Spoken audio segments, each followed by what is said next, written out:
The shrinking Republican majority in the House was on track to dwindle even further, leaving the GOP able to afford only two defections from the party line on votes when all members are present.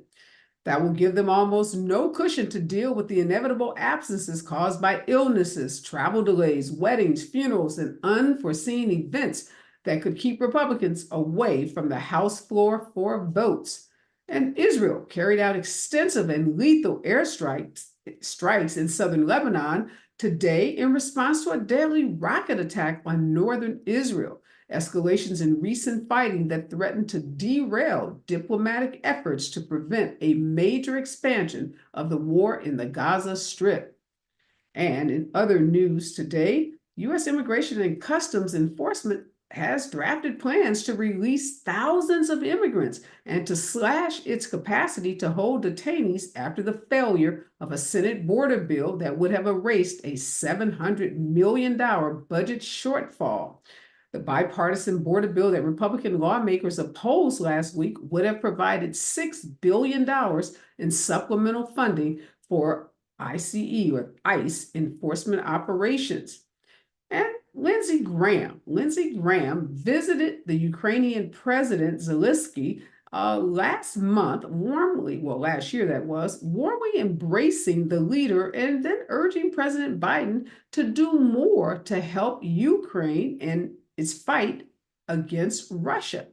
But this week, Graham voted repeatedly against sending $60 billion in aid to that nation, as well as against other military funds for Israel and U.S. allies in the Indo-Pacific.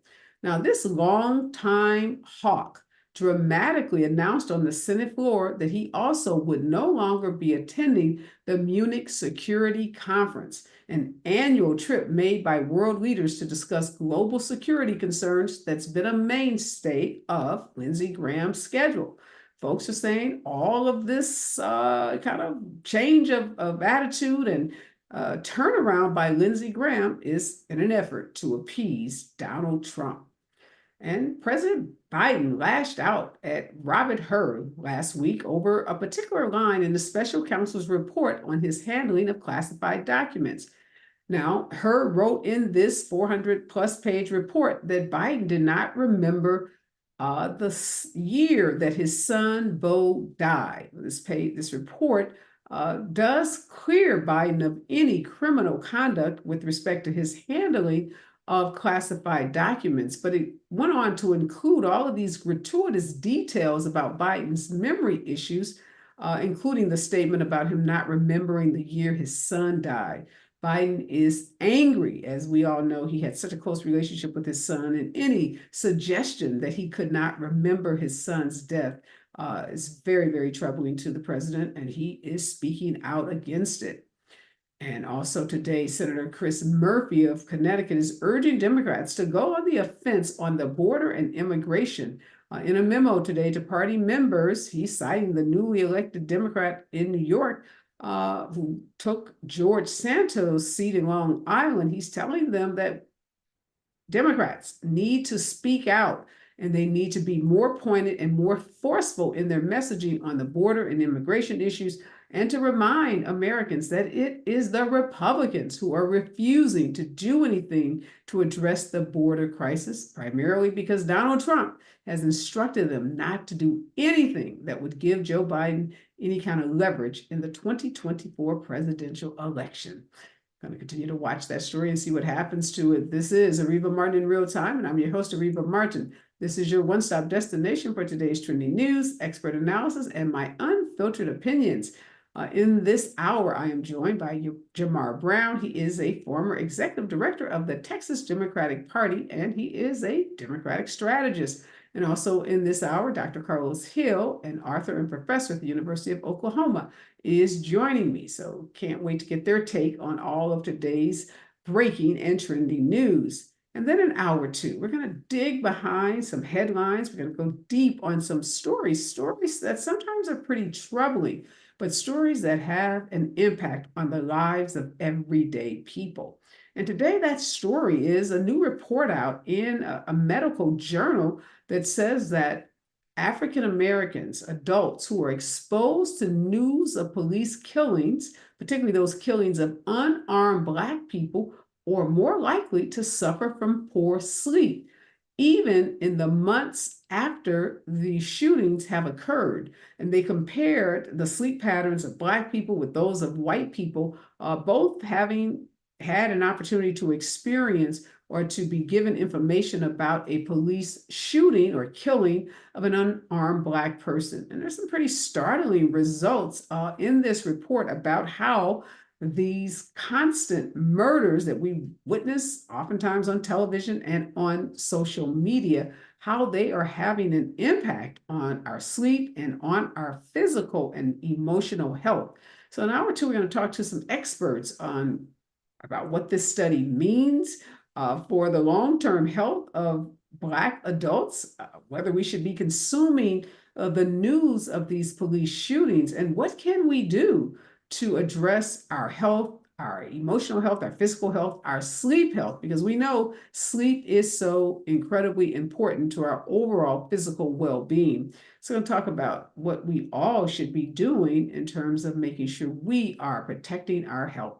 So make sure you stick around for hour two. But before I bring on my guest, here's what I'm thinking in real time.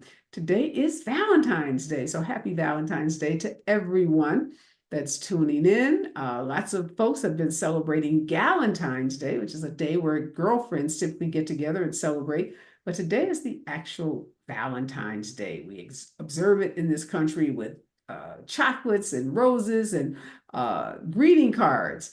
And so I wanted to check out to see what some of our political leaders, how are they celebrating Valentine's Day? And boy, what I found out is really kind of comical. Donald Trump, let's start with him. He celebrated the occasion by writing this really kind of bizarre message to his wife, Melania, thanking her for not leaving him as he faces 91 felony charges. And of course, being Donald Trump, at the end of this message, there's an email message that went out to his massive email list. Of course, he asked for some money. So I don't know if you're on Donald Trump's email list, you probably got this email, but if not, I'll tell you what it said. It said, "Dear Melania, I love you," in all caps.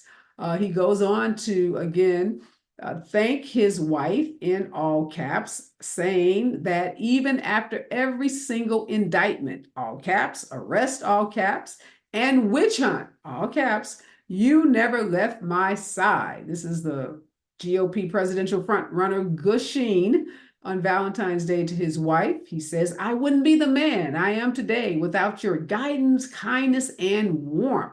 He continues with, "You will always mean the world to me, Melania." He signs this love note, "From your husband with love, Donald J. Trump." Kind of an odd way for a husband to end a love letter to his wife. But then he goes on. He says, "You can send your love," i.e., whoever's receiving this email, to Melania. And he gives you the options. If you want to send him $47, you can push a button that says, "Trump is the greatest president of all time." Yes, for your $47, you can affirm that statement. You can also give $20. You can change the amount of support you want to give, but nothing says romance like asking a bunch of strangers, millions and millions of strangers, for $47. Because guess what? You think you are so awesome. You think you are the best president of all times. Now, you might be scratching your head like I was doing, asking, what does this have to do with Trump's love, if he does love, his wife on Valentine's Day? Why is he asking millions of strangers to click on a dollar amount, $47 or $20? And when you do, apparently some hearts are going to appear on the donation boxes. What we know is that Melania Trump has been nowhere. She has been missing in action. She's been missing from the public eye ever since Donald Trump lost the presidential election in 2020. She's not been on the campaign trail with him. She hasn't gone down that golden elevator in Trump Tower. She has not joined him at any of the gazillion court appearances for these criminal trials. She didn't show up at any of the civil trials. We didn't hear from her after he was ordered to pay $83.4 million to E. Jean Carroll for defamation after it was adjudicated that he raped E. Jean Carroll. So this, I'm gonna call it a faux love letter to Melania Trump, is really, really weird. Now, Nikki Haley, she got in the game too. It's Valentine's Day at her house as well. But rather than send out an email saying how great she is, she reminded everyone on the campaign trail that Donald Trump sends love letters, and not just to Melania, but to dictators around the world.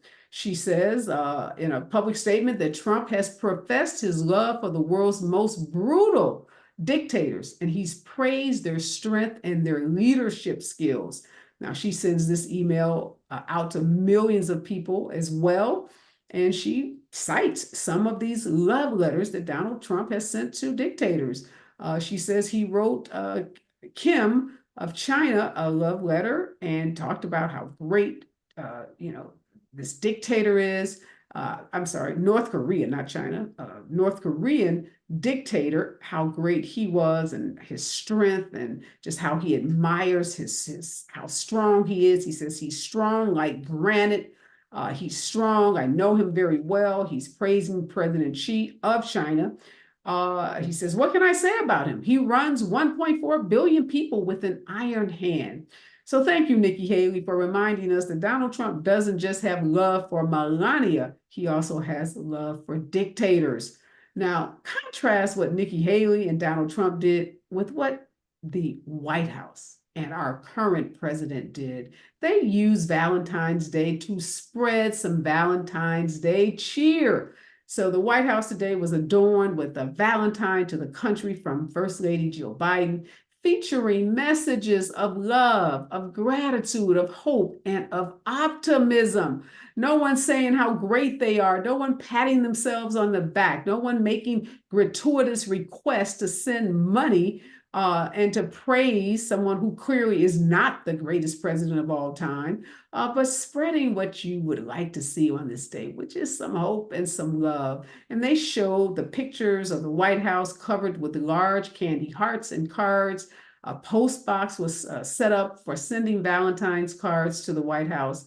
And so let's just give Joe Biden and Jill Biden a round of applause for having some class and for showing this country that on a day like this, when most of us are sending love to our spouses, our partners, our children, our parents, our girlfriends, our guy friends, that the White House is leading the way in encouraging us to send love, to have hope, and to be optimistic. Way to go, Joe and Jill Biden. When we come forward, more of today's trending and breaking news right here on KBLA Talk 1580. You're listening to Areva Martin in real time on KBLA Talk 1580.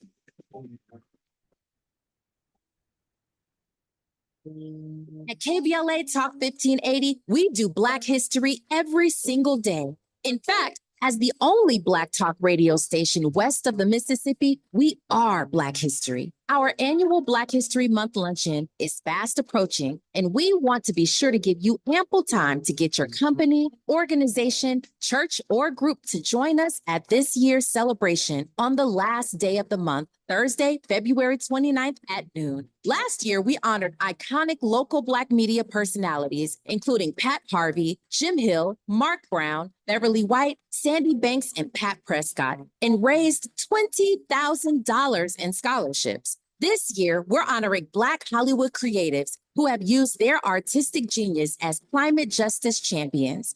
This year's luncheon, we will be showcasing and sharing their inspiring work on our big screen, plus a scrumptious meal, live music, great company, and lots of fun with your favorite KBLA Talk 1580 hosts. So contact us today at info@smileyAudiomedia.com or call 323-290-4690. That's info@smileyAudiomedia.com or call 323-290-4690. We hope to see you Thursday, February 29th, as we close out Black History Month. At KBLA Talk 1580, we've got your Black. Your Black.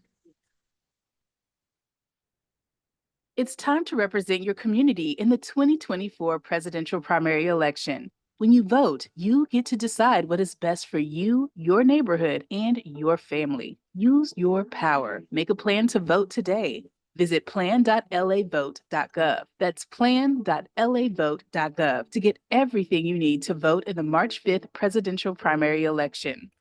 Brought to you by the Los Angeles County Registrar. Don't settle for bumps, ingrowns, and itch due to dry skin.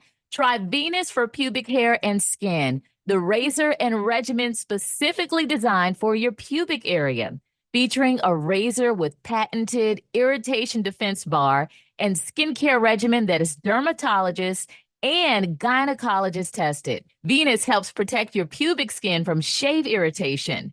Discover the full regimen of products at GilletteVenus.com. You're listening to KBLA Talk 1580, where climate is king. Climate is king.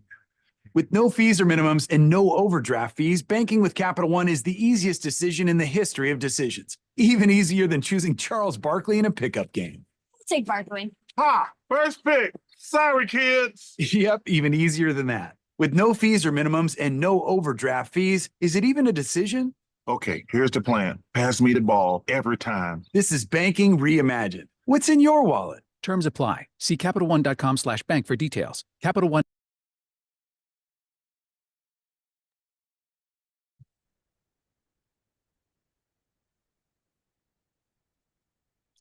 All right, we are back, and Jamar Brown is here as well as Dr. Carlos Hill. Jamar, if we look up narcissist in a dictionary, are we going to find Donald Trump's picture?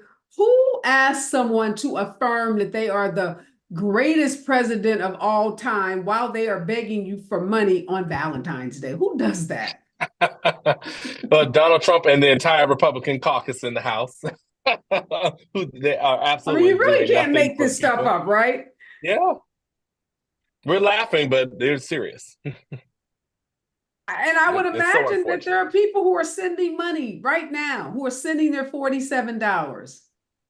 You know what's so wild about all of this is that even with everything, 91 counts against him, everything that we've seen about Donald Trump, that his supporters are still following him, and his supporters almost treat him as he's the victim.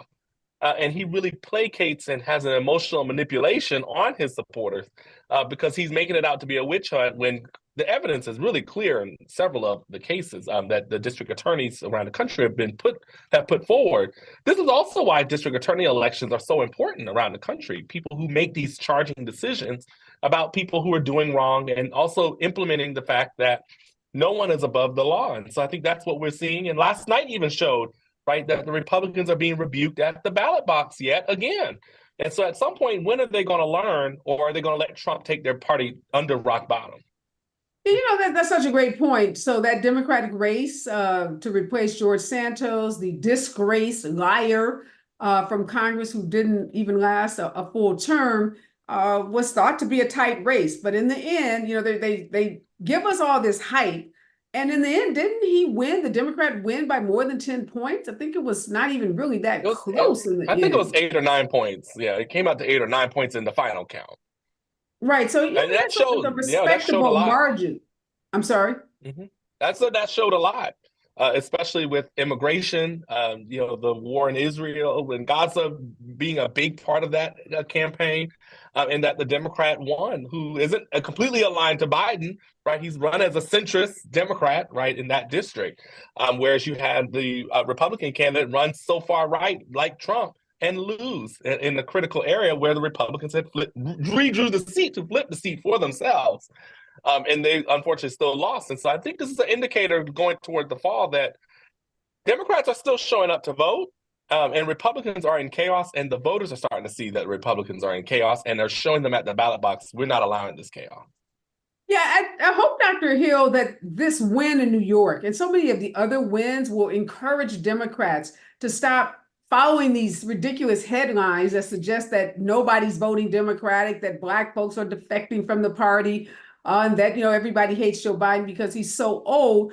I think people lose sight of these Republican candidates. This woman that was running in this district, she had the most idiotic response to the issue of abortion rights. It was some kind of, distorted or contorted response, like she wasn't for abortion, but other people can do it or something. They're having to twist themselves in knots because they are painted in a corner. They're boxed into a corner on this issue of abortion rights.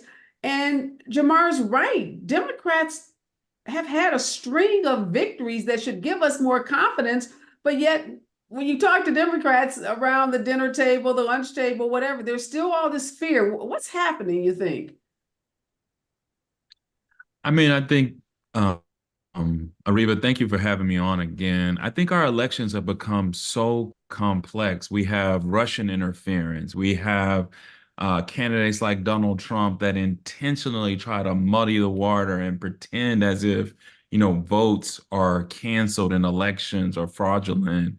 That, when he came into prominence in the first election in 2015, 2016, Chris Christie referred to him as the chaos candidate, right? And he tried to make that stick to Donald Trump. And it did. Like, we see him as the chaos candidate, but what has happened in the intervening years as he has created chaotic elections for us, right? Starting with the one that he lost. And now what happened is not only a chaotic election process, because the ways in which he has not even tampered with, but just created skepticism beyond the Russian interference.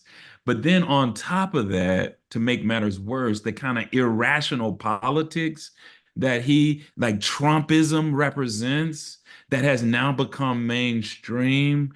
He truly has created chaotic elections because the candidates don't make sense, and then the ways in which they are at the same time undermining the very process that they're saying that they are wanting to uphold. And so Donald, I call all these candidates that you mentioned Donald Trump's offspring because he has made these politics salient in American politics. We're at the point now where we don't even know what counts as criminality anymore for a politician, because he has so muddied the waters in terms of what we care about and let's just say what Republicans care about in terms of who they are willing to lead this country. And so that's where I am with this. It's very clear, Jamar, that they are willing to allow their party to be led off a cliff because Donald Trump has no coattails. He cannot deliver for the party. He lost himself in 2020. Let's start there. We have to keep reminding ourselves we've already beat this guy. So we have to remind ourselves we beat him, and that the time that he won in 2016, we should call that an aberration. And that not 2020, but 2016. And even the candidates, for the most part, somebody should do the math, the number of Republicans that have lost elections on his dime. But yet you still see folks like Lindsey Graham, who was embracing the president of the Ukraine, telling Joe Biden, do more to help Ukraine, now walking away from Ukraine, walking away from aid to our allies. I mean, he was known as a hawk, as someone that, really wanted to advance, U.S. policies around the globe and provide protection for our allies against superpowers, evil powers like Russia. And now Lindsey Graham is willing to walk away. We should note, though, Jamar, before you respond to that, Mitch McConnell, he wants to preserve whatever little piece of his legacy he has left. So he's very proud to push forward that bill, that bipartisan bill in the Senate yesterday. So maybe all isn't lost with Republicans. I don't know. Mitch McConnell, Lindsey Graham, help us understand, can Mitch salvage any of his legacy? And is Lindsey just willing to wipe it all away for what? Is he thinking he's going to go to the cabinet if Trump wins? What is he betting on? Yeah, well, I think there's two things that's happening that you see, especially in the U.S. Senate right now. You have folks that are like Mitch McConnell, who his policies are not the best, but he at least has tried to govern. And then you have folks like Lindsey Graham who are running by blind ambition, and they're going after what they perceive as power. And so you see Tim Scott like hugging on Donald Trump in New Hampshire on the stage. You see Lindsey Graham flipping his votes everywhere, right? And these people think at the end of the day, they claim they want to govern, but at the end of the day, it's about raw power for them. And so if they think that Donald Trump is going to get them to power, which he's shown he's not, because as you said, right, he lost the last presidential election. He's cost them Senate seats, House seats, gubernatorial elections around the country. But a lot of Donald Trump's supporters are people who campaigned against Lindsey Graham last time because Lindsey Graham had a primary, right, when Donald Trump was up for re-election. So Lindsey Graham is also cowtailing to that base to try to also keep his seat and also chase blind power. And that's what you see. And that's why you see the Senate, where you see half the caucus going on to vote for the foreign aid bill, because there are still some of them in their minds that at least want to still come off as moderate or at least protect a piece of the party. But right now, unfortunately, what we have in our country is one party is governing and one party is running around. And yeah, it's hold hurting that the thought American for me, people. Jamar. Hold that thought. We're going to come back to that, and also got to talk about Nikki Haley because she is on the offensive. She's on one, as we would say. Stay with us, KBLA Talk 1580. Right time. More of Areva Martin when we come forward. I'm Amber Payton. Here's the latest on the Black Information Network. New documents have been released related to the death of Tyree Nichols at the hands of Memphis police. The city of Memphis says it includes personnel files and disciplinary records of the 5 officers who are charged in Nichols' death. There are also witness statements, crime scene documents, and more. 5 officers are facing murder charges after being accused of beating Nichols, who was Black, during a traffic stop last year. One of the officers pleaded guilty to his charges. The judge in Donald Trump's Georgia election interference case will consider Thursday whether to toss DA Fani Willis. A Trump co-defendant says Willis needs to go because she's dating special prosecutor Nathan Wade, and Georgia state law professor Clark Cunningham says this could drag on for a while. Willis, who is Black, is accused of benefiting financially by hiring Wade for $650,000, despite Wade allegedly never prosecuting a felony case. Willis has admitted to the relationship but claims it began after she hired Wade. That's the latest. I'm Amber Payton on your home for 24/7 News, the Black Information Network. Be advised, in Pasadena, 2 middle lanes are currently blocked with an accident on the 210 West after Rosemead Boulevard. Stop traffic is coming from Huntington Drive up to about 15-20 minutes at the moment. In Long Beach, an accident continues to block the carpool lane of the 405 North at Woodruff Avenue. Right now, there's a 30-minute stop traffic delay from Westminster Boulevard, Springdale Street interchange. 2 left lanes are blocked in Mission Hills on San Diego Freeway northbound at the 5 Golden State interchange. And right now, stop traffic is coming from San Fernando Mission Boulevard up to 25-30 minutes. And good news in Hollywood, accidents been cleared from the 101 North before Hollywood Boulevard with heavy traffic in recovery up to 15 minutes from Benton Way, Rampart Boulevard split. Why are people saying Hugh yeah to Jackson Hewitt? When you switch to Jackson Hewitt, they will beat what you paid last year on tax prep, even if you filed online. Proof of prior year payment required when filing. New clients only at participating locations through April 7th. Terms at jacksonhewitt.com. This is the KBLA Sports Minute with Ray Richardson. The Lakers will be without LeBron James for tonight's game in Utah. The medical staff wants him to rest his sore ankle. LeBron will benefit from the extra rest with the All-Star break coming after tonight's game. Top 5 men's college basketball teams in this week's AP poll: UConn, Purdue, Houston, Marquette, and Arizona. Top 5 women's teams: South Carolina, Ohio State, Stanford, Iowa, and Texas. UCLA is 9th, USC 10th. Today's Black History Month sports moment: on May 2nd, 1968, Bill Russell became the first Black head coach to lead his team to the NBA championship. Russell led the Boston Celtics over the Lakers in the NBA Finals. The Celtics won the series 4-2. Russell is one of only 8 basketball players to win an NBA title, an NCAA championship, and an Olympic gold medal. No debates, no speculation, just the info you need. That's your KBLA Sports Minute. I'm Ray Richardson. More news, opinions, and conversation when we come forward on KBLA Talk 1580.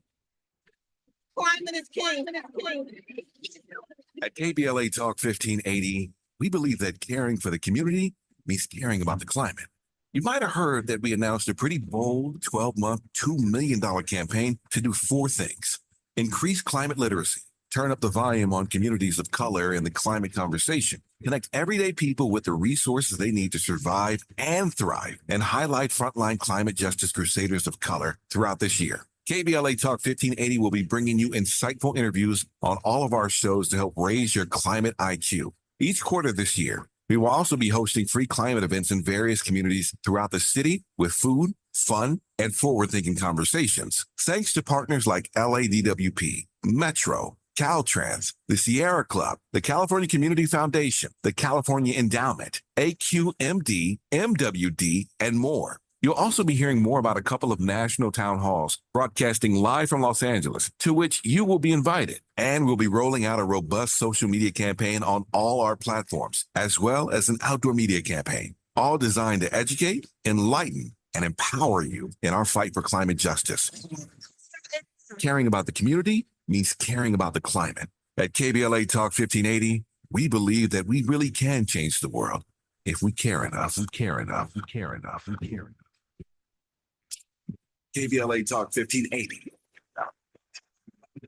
KBLA Talk 1580, connecting you with services and solutions. Stay Housed LA has the resources you need to know your rights and the legal support to back them up. The COVID-19 pandemic has cost people their jobs and livelihoods. This has left an estimated 1/3 of households not being able to make rent and facing losing their homes. This is a fear no one in our community should have to face. You have rights, though, and Stay Housed LA is here to help. Stay Housed LA is a partnership between the County of Los Angeles, the City of Los Angeles, and local community and legal service providers. Together, they provide tenants with the information and support needed to exercise their rights so they can remain safely in their homes. Find out more about your rights by participating in a virtual tenant workshop. Get the legal assistance you need. Find additional resources in Los Angeles County and the City of Los Angeles. Stay connected to Stay Housed LA County for updates. This and more at stayhousedla.org.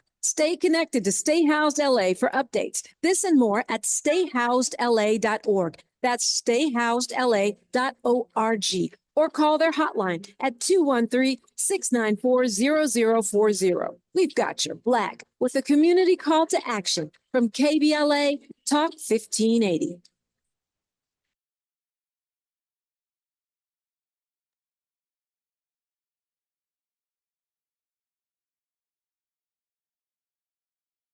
We are back, and Jamar Brown and Professor Carlos Hill are helping me break down today's news.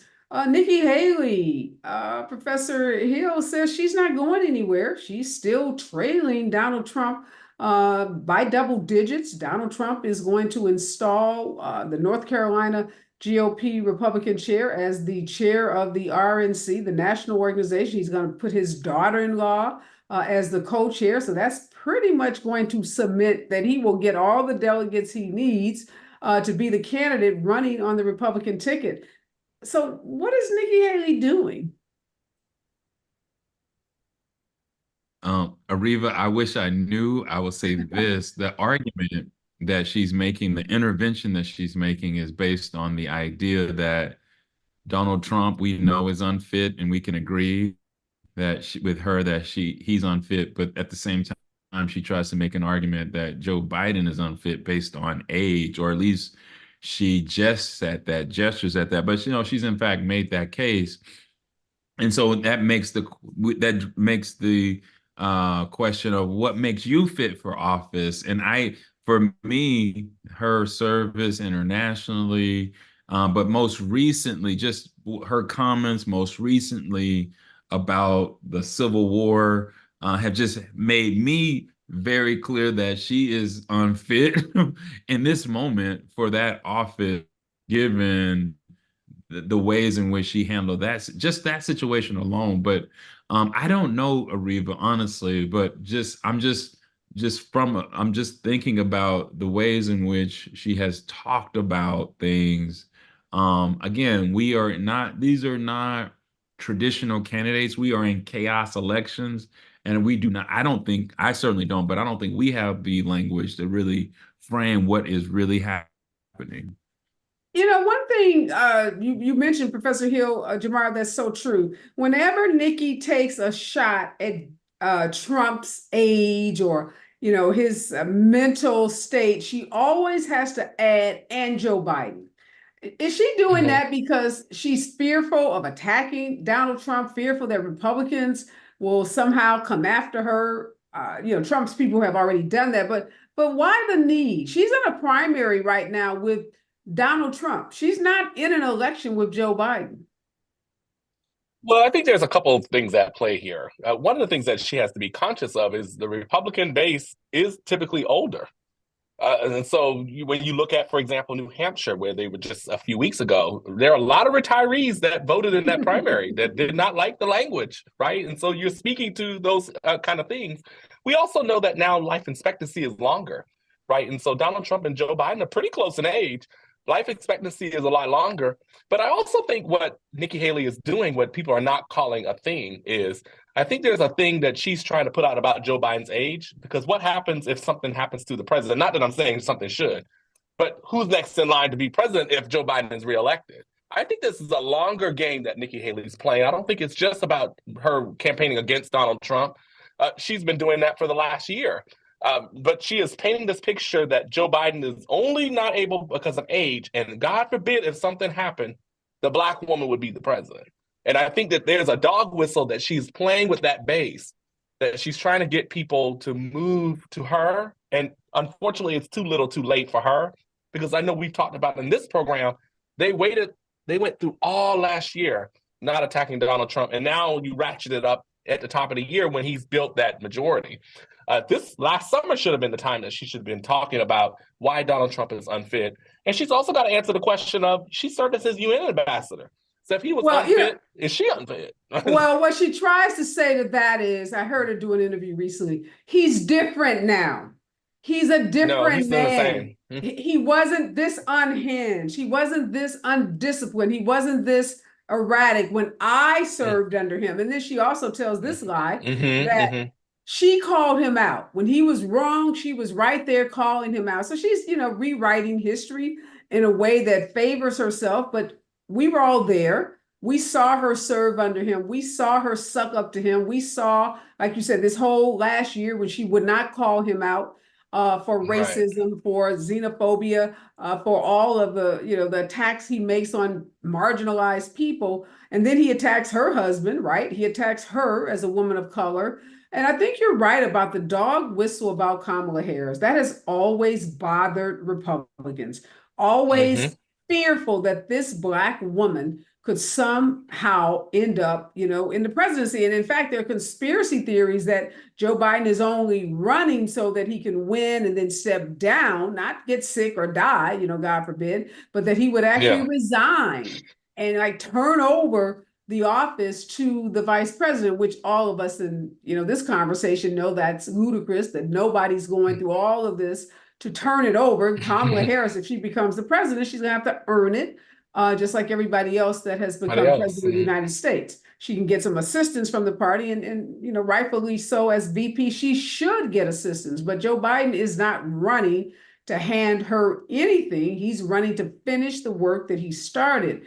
And what do you make of that, Professor Hill? The Democrats are silent on that. They're not speaking to this dog whistle when they could, because I think, people are intelligent enough to know that that's true. And probably Donald Trump at some point is going to come out and say it, because he just says all the quiet stuff out loud. But do you think the Democrats should be addressing that more? I mean, when you have the crisis on the border, when you have the general sentiment around whether or not the election will be an actual accounting of the American people's choice, right? I think there's probably a sense of, we don't want, even if this is something that we need to fight, do we want to inflame it, right, by truly throwing a lot of energy behind it and only giving whatever is motivating the Trump campaign to do this even more ammunition to continue. So it may be a kind of strategic caution that's happening here because of just the landscape and the things that really are true issues, that are crises that need to be dealt with and not something manufactured. But at the same time, We know elections and we know American elections, and we know these things sometimes do count, certainly in the 11th hour of elections when we are discussing them. And so I would say that would be my take, that this is a kind of a strategic silence caution because of the understanding of the kind of campaign that Trump is willing to run. And so don't give any more ammunition. Yeah, it's one of those things, Jamar, that could obviously backfire.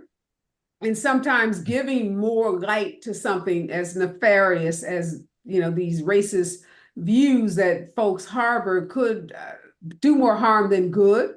What's your take on why the Democrats are pretty silent on this issue? I think that there's probably a strategic assumption that that most Democratic voters would know that the Republicans are racist in that way. And so I think you have to Dr.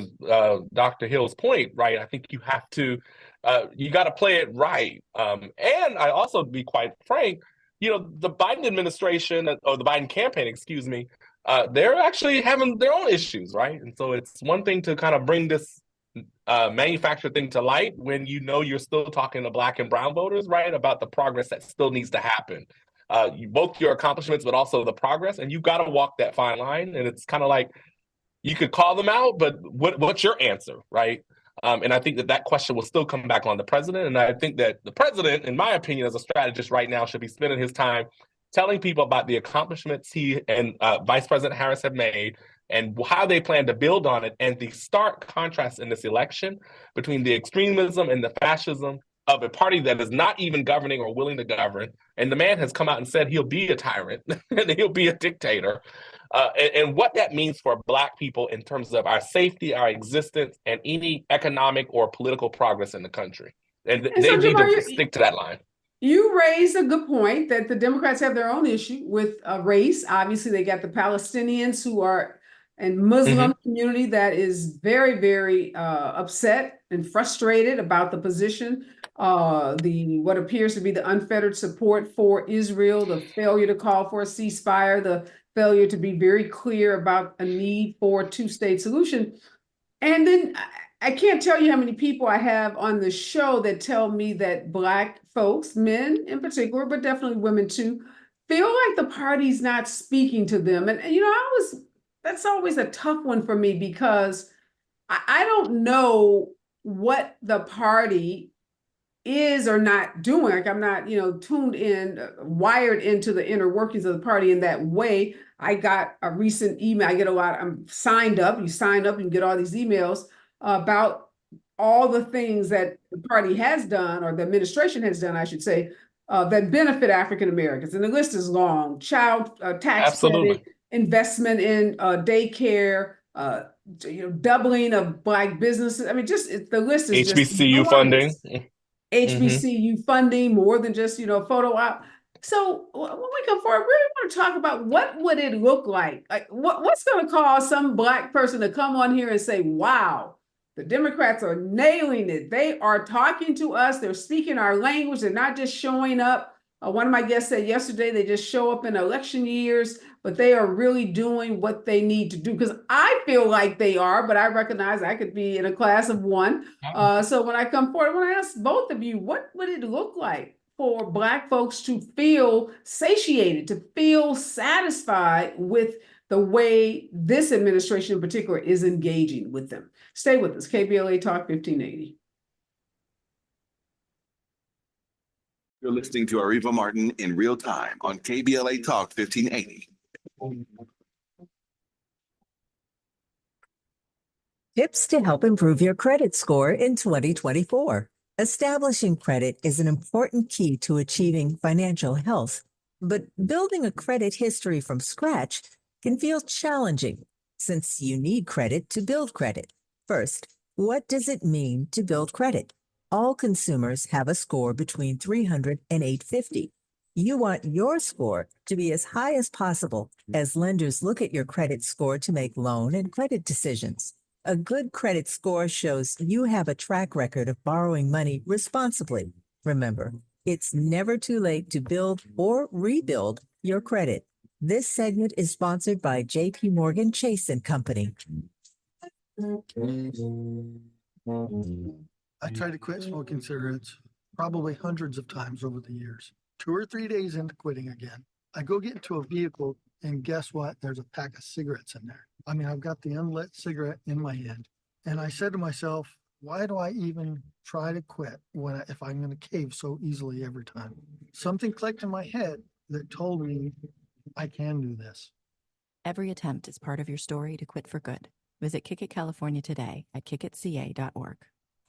Environmental justice is racial justice. This is KBLA Talk 1580. KBLA Talk 1580. KBLA Talk 1580 believes in community empowerment through the arts. Tia Chucha Central Cultural is on a mission to transform community in the Northeast San Fernando Valley and beyond through ancestral knowledge, the arts, literacy, and creative engagement. The Northeast San Fernando Valley has a population of about 500,000, the size of the city of Oakland, yet it has no bookstores, art galleries, or full-fledged cultural spaces until Tia Chuchas opened its doors in 2001. Founded by renowned poet and activist Luis Rodriguez, Tia Chucha's Cultural Center provides a year-round free or low-cost arts and literacy bilingual intergenerational programming in mural painting, music, dance, writing, visual arts, healing art sessions, and healing talking circles. Activities also include Mexica, Aztec dance, indigenous cosmology, philosophy, and 2 weekly open mic nights, one in Spanish, the other in English. In addition, they host author readings, film screenings, and art exhibits. To express yourself, heal yourself, attend an event, or volunteer, please visit www.tiachucha.org. That's TIACHUCHA.org. This is a community call to action from KBLA Talk 1580.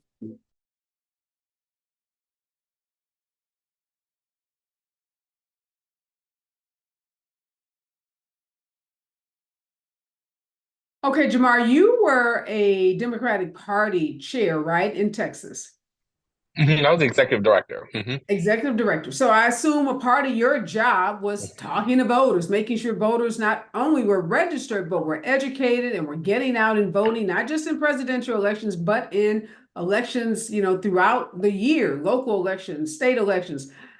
Tell me what it's going to take, because like I said, everybody I interviewed tells me that the Democrats have a problem with Black voters because they don't feel like Black voters are being engaged, that they're investing in our communities, and that the administration and the party is touching Black folks and, really getting a message through to them that's resonating. Yeah, absolutely. And one of the things about Texas is we have elections every year. So whether it's a local, a midterm, a presidential, a school board election, there's always an election. But one of the things I think that's fundamentally important is I'm involved, obviously, in the party. So I can see the progress of the Biden-Harris administration and feel it and understand it. And I've been in those conversations. What I think the disconnect is not so much with the party as a whole. I think what the disconnect is how do we make people really understand the impact of what has been passed? Are people actually feeling that? And really driving home what that feeling is, right? And making those connections for people and understanding that. The other piece that I think is important for the party to recognize and talk to people about, quite frankly, especially when we're talking to the Black community, is at the end of the day, elections are about governing power, right? And so showing Black people, hey, we showed up in 2020 in the midst of a pandemic. And here are the results that have happened. Now, I think that there's some issues that people are looking at around more work around student loans, voting rights, right? Defending our democracy, criminal justice, some more legislative wins, right? But that's obviously with people voting up and down the ballot and really being able to show that. And so that's going to be fundamentally important for them to really show that it's not just about Biden as the individual or Kamala Harris as the individual. It's about governing power and what party and what candidate and what elected official is going to get you to your goal or closest to your goal within a certain amount of time. And that's what this election is going to be about, right? Because we know that the other side is not about the things that a lot of us stand for. And so they've got to really just continue having those conversations, continue those investments. The Biden campaign just announced they're doing different TV ads and digital ads and putting more money toward Black media. And so that message can permeate right in our communities. It centers in our communities where we go, our barbershops, our beauty salons, our Black media. Other places outside of the mainstream where Black people go and show up and receive information about issues that matter to them.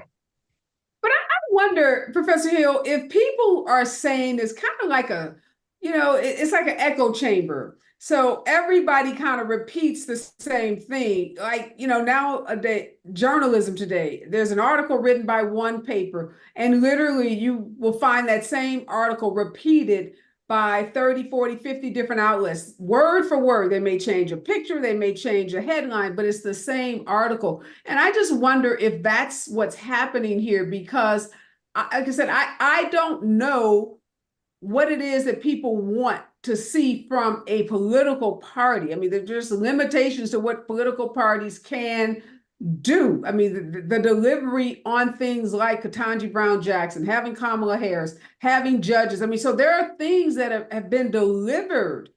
So is some of this just people repeating talking points, or are people really not feeling it? And again, if that's the case, what would it take for them to feel it? You know what, Areva, this is a huge problem, but I think that to the extent that people want accountability in terms of their elected officials, and certainly political parties, as you would mention, they have to be the party. They have to be the voice that they believe is missing, right? You can't say this issue isn't being talked about if you're not being upfront, out front, making sure that it is being talked about, right? So that's number one. But I think there's a deeper issue. The deeper issue is that, and this is the issue for American politics, is when Donald Trump is on the ballot, he becomes the issue. Everything else is off the ballot. He is the issue. He becomes the overriding concern. If he becomes president, what the is going to happen, right? And so everything else pales in comparison. And so every significant issue that we should be talking about, the border, healthcare, mass incarceration, police brutality, all the things that we have been talking about, should be talking about, we don't, because of the imminent threat that is Donald Trump and all that Trumpism brings. And so I think he is the cloud that makes it impossible for us to talk about these other things. It's not just Democrats' unwillingness to. Wow, that's so powerful, because you're right. What is the point of talking about student loans or the border or any of that? Because if he wins, it all is off the table. You're not even going to be working on any of that, because he has already told us he's going to blow up the administration. He's going to dismantle departments. He's going to go after his enemies and prosecute them. He's going to be a dictator on day one. So it seems a little useless, right, having a conversation about student loans when the reality is Joe Biden has paid off a lot of student loans. I know a Black guy who told me he got a letter said $45,000 of his loans have been wiped away. $45,000. He was just floored. So, but even trying to tell that story it's kind of disingenuous. And yeah, I think as Democrats, we just got to be honest, guys. We can talk about all of that, but at the end of the day, if we don't go out and just vote to save some semblance of this country, all bets are off. So I don't know. Thank you for saying that quiet part out loud, because I kind of feel like having these conversations like I was having with my niece in St. Louis about the Electoral College. I was like, girl, please just vote. She's telling me that her vote didn't matter because she's in Missouri. I'm like, just vote, please. I can't even, I don't even have the breath. She blamed the Democrats for the overturning of Roe v. Wade. So, people are listening to all of these like crazy talking points, and I'm trying to disabuse her of this disinformation. But at the end of the day, yeah, like the guy is so unhinged and so just, bad for everything that this country says it stands for. So, Jamar, we're going to see those ads. Like, you know what, people, we can't. You may not And I have think all you your will loans actually. paid off. The migrant crisis may be worse than you want it to be, but this dude right here is a problem. I mean, that's it. That's the ad. He's going to exacerbate the problem, quite frankly. Yeah. I don't know. I mean, maybe we just got to have those frank conversations that Dr. Hill was talking about, Jamar, and not let people take us down these rabbit holes about these other issues, because the reality is on all those other issues, Biden has done as well, if not better, than any other president. And then we got to give people fifth grade civics about the Congress and the Senate. So you're having conversations with people who have this so, distorted view of what even the president can do. Like my niece saying Roe v. Wade, like, girl, please, y'all didn't vote for Hillary Clinton. That's why Roe v. Wade is overturned, because those, justices sitting on that court because Donald Trump was elected in 2016. But trying to explain that to somebody, it's a lot. We're out of time, but thank you so much. Carlos Hills is on his way to Los Angeles. Can't wait to welcome you to our city. Thank you so much. You're going to have an amazing time. I hope the weather is nice and bright. Thank you, Jamar. You got to make your way to California from Texas. Oh, I will. Better on this side of the coast. But it's great to be in conversation with both of you. Stay with us. We're going to be talking about your sleep health and its relationship to the killing of unarmed Black people right here on KBLA Talk 1580. Thanks, guys. Happy Valentine's. See you. Thank you both. See you both soon.